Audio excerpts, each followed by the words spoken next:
اللہ کا ڈر اس کو کہتے ہیں کہ اللہ کے آگے، اللہ کے حکم کے آگے، اس کے نبی علیہ الصلوۃ والسلام کے حکم کے آگے اپنے سر کو جھکانا.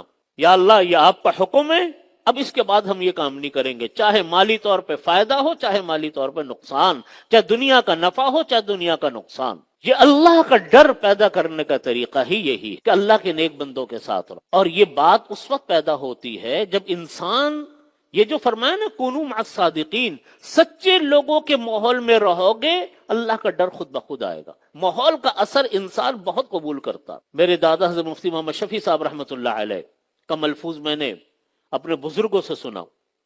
وہ فرماتے تھے کہ دیکھو اپنے گھروں میں دین باقی رکھنے کا اس کے علاوہ کوئی حل نہیں ہے. اپنے گھروں میں دین باقی رکھنے کا اس کے علاوہ کوئی حل نہیں ہے کہ آپ اپنے ماحول کے اندر رہیں. ماحول ایسی چیز ہے جو انسان کو سب سے زیادہ متاثر کرتی ہے.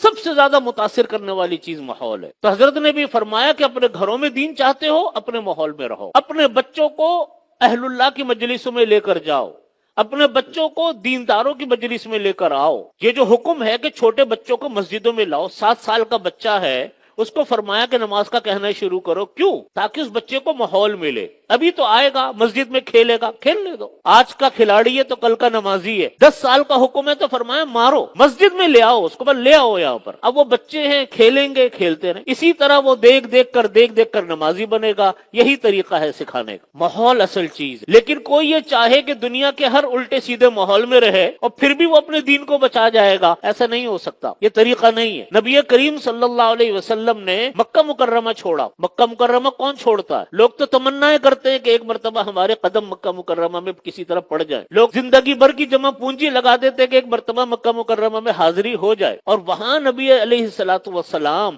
بما صحابہ کرام رضی اللہ عنہم کی جماعت کے ہجرت کر کے مدینہ طیبہ آ گئے. مکہ جیسا شہر، مکہ جیسا جہاں خانہ کعبہ موجود، جو وہاں اللہ کا گھر موجود، حکم ہوا چھوڑ کر آ گئے. اپنا گھر مکہ مکرمہ نہیں چھوڑا، اپنا جائیدادیں چھوڑی، اپنا گھر بار چھوڑا، سب چھوڑا، خاندان چھوڑے. جب مدینہ طیبہ آئے جہاں اس کی اور بہت ساری اللہ کی بہت ساری حکمتیں اور مصلحتیں تھیں، وہاں ایک بہت بڑی مصلحت یہ تھی کہ ماحول اپنا تھا. ماحول اپنا تھا، آزادانہ کام کرنے کی اجازت تھی. اس لیے دین کا سیکھنے کا، دین پر باقی رہنے کا ایک بہت بڑا ذریعہ، ایک بہت بڑی چیز وہ در حقیقت اللہ والوں کی صحبت میں رہنا ہے. اسی لیے علماء نے فرمایا کہ جو لوگ اپنے ملک سے ہجرت کر کے غیر مسلم ملکوں میں جا کر رہتے ہیں، غیر مسلم ملکوں میں پہنچتے ہیں اور ان کی کوئی دینی تعلیم و تربیت نہیں ہوتی، نہ وہاں پر وہ کسی دینی ماحول سے وابستہ ہوتے ہیں، علماء نے لکھا کہ وہاں ایسے جانا جائز بھی نہیں ہے جہاں دین کا خطرہ ہو. آج آپ دیکھیے، میں نے ایک بزرگ کے بارے میں سنا، تبلیغی جماعت کے بہت بڑے بزرگ ہیں، انہوں نے اپنے کسی بیان میں یہ بات فرمائی تھی کہ جو خاندان آج ان ملکوں میں جا کر آباد ہو گئے، مغرب کے 100 سال پہلے چلے گئے تھے، ان بزرگ نے فرمایا تھا کہ آج ان کی نسل میں کوئی مسلمان باقی نہیں ہے. اور یہ میں آپ کو ان بزرگ کی بات تو عرض کرتا ہوں، خود اپنے کتنے جاننے والوں کو میں دیکھتا ہوں، جانتا ہوں کہ آج ان کی نسلوں کے اندر عیسائی داخل ہو رہے ہیں، عیسائیوں سے شادیاں ہو رہی ہیں، یہودیوں سے شادیاں ہو رہی ہیں. ایک جاننے والے ہیں، ان کی بیٹی نے ایک سکھ سے شادی کر لی. مجھے بتاؤ کیا ملا ان کو، کیا کمایا انہوں نے دنیا میں؟ جب نسلوں کے اندر کفر آ گیا، نسلوں کے اندر بے دینی آ گئی، نسل جو ہے وہ بے دینی کے راستے پر چل پڑی، تو کس چیز، کیا کون سی آمدنی ان کے پاس ہے؟ ڈالر اور پاؤنڈ. قبر میں لے کر جائیں گے ڈالر اور پاؤنڈ کو. یہ حکم ہے.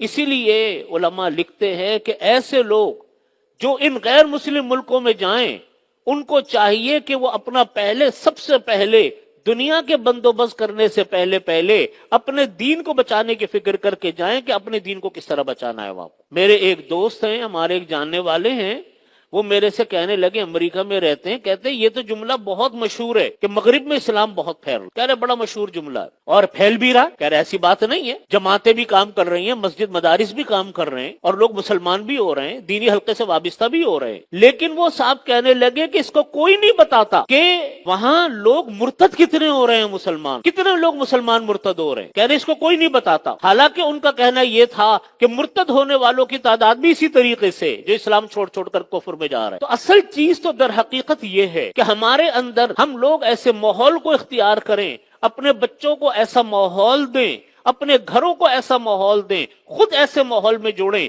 کہ دین اور ایمان سلامت رہے۔ اور اس کا طریقہ یہ فرمایا کہ کونوا مع الصادقین، اللہ کے نیک اور سچے بندوں کے ساتھ رہو، ایسے لوگ جو نیک ہوں، سچے ہوں، اللہ والے ہوں۔ جب انسان کلمہ طیبہ پڑھتا ہے نا تو پورے اس عالم اسلام سے بندے کا رابطہ ہو گیا، تمام دنیا کے مسلمانوں سے ایسا رابطہ ہو گیا کہ پوری دنیا کے مسلمان جیسے ایک لڑی میں پروئے ہوں۔ اور جب انسان کلمہ طیبہ پڑھ لیتا ہے اور تمام مسلمانوں کی برادری میں وہ داخل ہو گیا، اب اس کا جینا مرنا در حقیقت ان مسلمانوں کے ساتھ۔ یہ جو دنیا طلبی ہے نا، دیکھو دنیا کو تو انسان کی ضرورت ہے، یہ نہیں ہے کہ دنیا کی اتنی ضرورت نہیں، ہر مرحلے پر ضرورت ہے، روپے کی ضرورت ہے، پیسے کی ضرورت ہے، دنیا کے ساز و سامان کی ضرورت ہے، لیکن یہ ضرورت اس حد تک ہے جس حد تک انسان اس کے خاطر اپنے دین کے اوپر کوئی سودا نہ کر رہا ہو۔ ضرورت تو ہمیں بیت الخلا کی بھی ہے، ضرورت تو ہمیں بہت ساری دواؤں کی بھی ہے، جس دوا کے قریب بھی انسان جانا پسند نہیں کرتا، لیکن بقدر ضرورت ہی ان چیزوں کو استعمال کرتا۔ اسی طریقے سے اللہ رب العزت نے ہمارے لیے دنیا اہم تو بنائی، لیکن اتنی اہمیت دلوں میں نہیں پیدا فرمائی کہ اتنی اہمیت دلوں میں مت ڈالو کہ کل اللہ کا حکم اور دنیا کا فائدہ نظر آئے تو تم دنیا کے فائدے کو ترجیح دو، اللہ کے حکم کو چھوڑ دو۔